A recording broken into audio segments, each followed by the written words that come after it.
जब बेटियों के चीखों पर भी सियासत खामोश हो जाए तो यकीन मानिए इंसाफ से पहले इंसानियत हार गई है।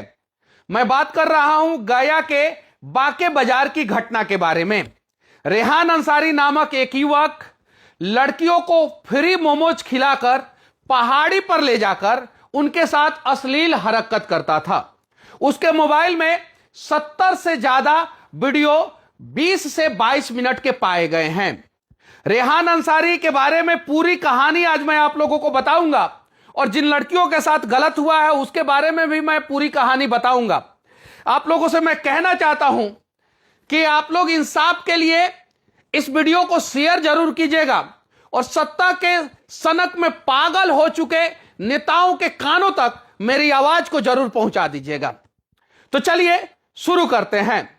रेहान अंसारी जो पहले मोबाइल के दुकान पे काम किया करता था, डिजिटल का अच्छा जानकारी हो जाने के बाद उसके सर पे एक सनक सवार हो जाता है और वो मोमोज का दुकान खोल लेता है। मोमोज का दुकान पे सबसे ज्यादा लड़कियां आती हैं, ये सबको पता है। और जैसे ही उसके दुकान पे कोई लड़की आती थी, वो पहले कम पैसे में ज्यादा मोमोज उन लड़कियों को खिलाता था। उसके बाद से उसे लगता था कि ये झांसे में आ सकती है तो उसे फ्री में मोमोज खिलाना शुरू कर देता था। और उसके बाद से वो लड़की जो बार बार फ्री में मोमोज खाने उसके दुकान पे आती थी, उसका मोबाइल नंबर ले लेता था, फिर बात करना शुरू करता था और यहीं से शुरू होता था रेहान अंसारी का गंदा खेल। उन लड़कियों को पहाड़ी पर लेके जाता था। बाके धाम एक पहाड़ी है, वहां पे पहाड़ी के पीछे जंगल है। उन जंगल झाड़ी में ले जाके उन लड़कियों के साथ अश्लील हरकत करता था, या यूं कहें तो गंदा काम करता था। एक दिन रेहान अंसारी एक नाबालिग लड़की को उस पहाड़ी के पीछे लेके जा रहा होता है, तब तक 4 लड़कों की नजर रेहान अंसारी पे पड़ जाती है। उन चारों लड़कों को शक होता है। चारों लड़के रेहान अंसारी के पीछे थोड़ी दूरी पर चुपके से लग जाते हैं। रेहान अंसारी एक झाड़ी के पीछे ले जाकर उस लड़की के साथ गलत करता है और उसके बाद से जैसे ही रेहान अंसारी बाहर आता है, लड़के मोबाइल में वीडियो रिकॉर्ड किए रहते हैं, रेहान अंसारी को पकड़ने का प्रयास करते हैं। रेहान अंसारी पकड़ा नहीं जाता है, वो लड़की पकड़ में आ जाती है, लेकिन रेहान अंसारी का मोबाइल उन लड़कों के हाथों में आ जाता है। जब लड़के रेहान अंसारी का मोबाइल खोलते हैं तो रेहान अंसारी के मोबाइल में 20 से 22 मिनट का 70 अलग अलग क्लिप पाया जाता है, अश्लील क्लिप पाया जाता है, या यूं कहें तो अंग्रेजी में जिसे पॉर्न वीडियो कहा जाता है वो पाया जाता है। उसके बाद से लड़के लड़की को पकड़े रहते हैं। रेहान अंसारी वहां से फरार हो जाता है और लड़के कहते हैं लड़की को कि अपने मां बाप को फोन लगाओ। लड़की अपने मां बाप को फोन नहीं लगा के रेहान अंसारी को फोन लगाती है। रेहान अंसारी के पास एक और मोबाइल होता है। रेहान अंसारी के पास 2 मोबाइल, एक मोबाइल से लड़कियों से बात करता था और एक मोबाइल से गंदे वीडियो रिकॉर्ड करता था। रेहान अंसारी फोन उठाता है और कहता है कि लड़की को छोड़ दीजिए। इन चारों लड़कों को शक होता है कि लड़की के माता पिता ये नहीं हो सकते हैं। उसके बाद से वहां पे पुलिस आती है, लड़की के परिवार वाले आते हैं और ये मैटर थाना तक पहुंच जाता है। थाना में पहुंचने के बाद थाना का हाथ पांव सूख जाता है। रेहान अंसारी फरार हो जाता है। अभी थाना छापा पे छापा मार रहा है, लेकिन रेहान अंसारी नहीं मिला है। घटना को 2 दिन हो चुके हैं। रेहान अंसारी के पिताजी बताते हैं कि उनके जीवित 11 बच्चे हैं, 8 बेटा और 3 बेटी।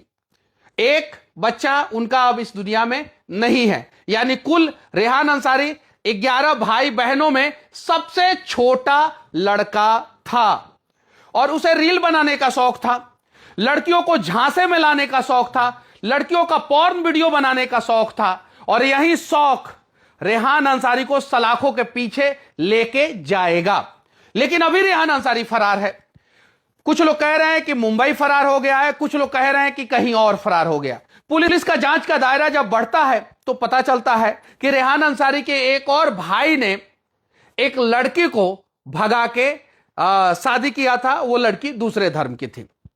अब जो एफआईआर हुआ है थाने में, वो SC/ST एक्ट के तहत मुकदमा दर्ज हुआ है और पॉस्को एक्ट के तहत मुकदमा दर्ज हुआ है। यानी लड़की नाबालिग है और लड़की दलित परिवार से है।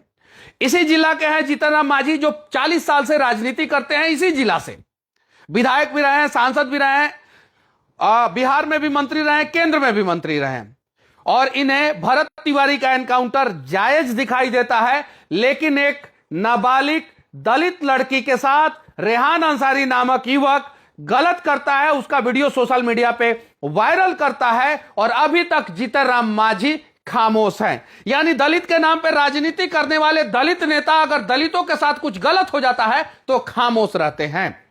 अब जरा सोचने वाली बात यह है कि 70 वीडियो है रेहान अंसारी के मोबाइल में, जिसका पुलिस अभी फॉरेंसिक जांच कर रहा है। पता करेगा फॉरेंसिक जांच करके कि किसका किसका वीडियो है। ऐसा ही फॉरेंसिक जांच हाजीपुर में भी एक बार हो रहा था, आज से 9 महीना पहले की घटना है। वहां पे भी एक युवक अनेकों लड़कियों को झांसे में लेके और उसके साथ गलत करता था।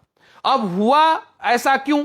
बाके बाजार एक छोटा सा बाजार है, और जब पीड़ित परिवार का खोजबीन करने के लिए पुलिस पता लगाता है, तो पीड़ित परिवार एक भाड़े के फ्लैट में बाके बाजार में रहता था या भाड़े के घर में रहता था।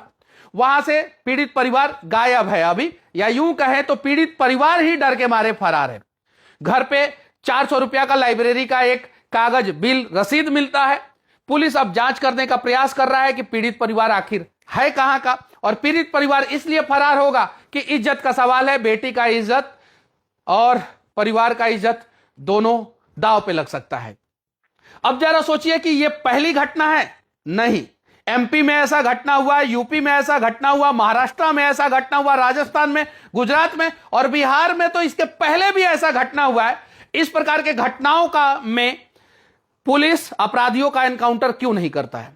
हालांकि उत्तर प्रदेश में होता है, उसके अलावा किसी भी राज्य में इस प्रकार के घटना में एनकाउंटर नहीं होता है। हां, भ्रष्टाचार के खिलाफ अगर कोई आवाज उठाएगा और हथियार फेंक देगा, उसका एनकाउंटर बिहार में जरूर हो जाता है। और जीतन राम मांझी जैसे नेता जो अपने आप को दलित का हितैषी बताते हैं, वो उस एनकाउंटर को जायज जरूर ठहराते हैं। लेकिन जब दलित बच्ची के साथ, नाबालिग बच्ची के साथ उन्हीं के जिला में गलत होता है, 70 से अधिक वीडियो वायरल होता है, कुछ वीडियो सोशल मीडिया पे, कुछ वीडियो मोबाइल में है रेहान अंसारी के, 20 से 22 मिनट से भी ज्यादा लंबा लंबा क्लिप है, और उस पे इन नेताओं की खामोशी कहीं नहीं तो कहीं बिहार तथा बिहार के सिस्टम की खामियों को उजागर कर रहा है। और इंसाफ से पहले यह चीख चीख के कह रहा है कि नेताओं के अंदर इतनी बेशर्मी है कि ये जानबूझकर इंसानियत को इंसाफ से पहले मार दे रहे हैं। 70 वीडियो अलग अलग लड़कियों का, 20 से 22 मिनट का, रेहान अंसारी मोमोज खिला के।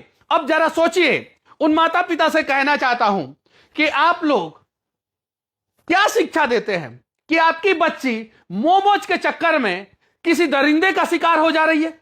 रेहान अंसारी किडनैप करके तो पहाड़ी पे लेके नहीं गया था, वो स्वेच्छा से लड़की गई थी। आप घर पे क्या शिक्षा दे रहे हैं, क्या संस्कार दे रहे हैं, यह बताइए आप लोग। और हां, जीतन राम मांझी जी, पीड़ित परिवार का कब मदद कीजिएगा? मनीष कश्यप आवाज उठा रहा है, आप कब आवाज उठाइएगा? और रेहान अंसारी जिसने इतना बड़ा अपराध किया है, उसके एनकाउंटर की बात आप कब कीजिएगा?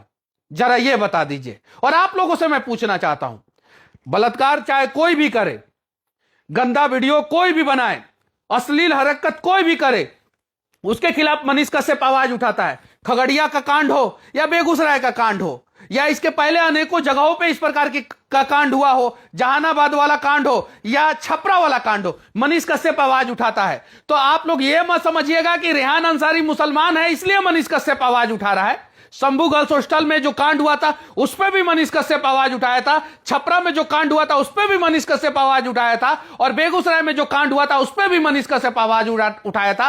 अपराधी किसी धर्म से नहीं होते, अपराधी किसी जाति के नहीं होते हैं, अपराधी सिर्फ अपराधी होते हैं। और लड़कियों के साथ अपराध करने वाले अपराधियों के साथ सरकार को, सिस्टम को और पुलिस को क्या व्यवहार करना चाहिए? कमेंट बॉक्स खुला हुआ है, आप लोग अपनी प्रतिक्रिया जरूर रखना। और बाके बाजार के लिए आप लोग, वहां पे जो लड़कियों के साथ गलत हुआ है उसके लिए आप लोग, मोमोज के चक्कर में लड़कियों का अश्लील वीडियो बनाने वाले के खिलाफ आप लोग कब आवाज उठाएंगे? और वीडियो अच्छा लगे तो इस वीडियो को शेयर कर सिस्टम तथा सरकार के कानों तक जरूर पहुंचा देना, ताकि कुछ बच्चियों को और उनके परिवार वालों को इंसाफ मिल सके। और हां, मैं आप लोगों से भी कहना चाहता हूं, आपकी बच्चियां कहां पे खाना खाती है, किस होटल में जाती है, किस रेस्टोरेंट में जाती है, किस हॉस्टल में रहती है, किस स्कूल में जाती है, किस कॉलेज में जाती है, इसके बारे में आप लोगों को जानकारी होनी चाहिए। और अगर जानकारी नहीं है तो यकीन मानिए आप लोग असक्षम माता पिता हैं। और जो माता पिता अपने आप को असक्षम मान रहे हैं उन्हें बच्चा पैदा नहीं करना चाहिए। अपने बच्चों पे ध्यान रखिए, और खासकर अगर आपके घर में कोई लड़की है तो विशेष ध्यान रखिए। पूरी आजादी दीजिए, लेकिन ध्यान रहे कि इस आजादी का गलत फायदा उठाकर किसी दरिंदे का शिकार आपकी बेटी ना हो जाए। और हां, आखिरी में मैं आप लोगों से हाथ जोड़ के विनती करना चाहता हूं, इस मुद्दे पे ज्यादा से ज्यादा आवाज उठाइए। और बाके बाजार थाना पुलिस से मैं कहना चाहता हूं कि अपराधी फरार है, इतने दिनों से क्यों आप लोगों ने अभी तक क्यों नहीं पकड़ा? जय हिंद।